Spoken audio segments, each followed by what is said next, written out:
Hey guys, nandito ako sa kwarto ng anak ko at nandito rin si Yachi at si Kenma. So ayun guys, si Kenma tulog.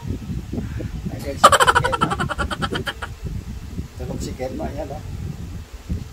So ito naman si Yachi. Oh, dito ah. Saan ang mga anak mo?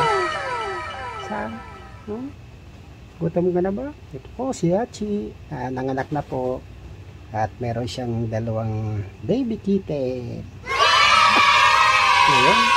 Saglit guys, napakita ko sa inyo. Pwede ka na dito. Nagpakain ka na. Ito guys, yung kanyang bahay. So yung guys, yung dalawa. Oh, ang laki na ah. Laki na Yachi. Oh. Laki na guys. Oh. Nakakatuwa na guys. Oh, yung dalawa. Oh, ayan. Si Yachi. Liit. Eh, dako naman bait-bait ni Yachi. Yan. Yan si Kenma. Si Kenma, liit yan guys. Yung isa, yan. Yung golden. Ayan o, kamukha ni Kenma. Ayan, babae po siya. Tapos itong isang parang dark black. Actually, parang tiger yung kulay niyan eh. Lalaki po yan. So guys, hanggang dito na lang po at maraming salamat.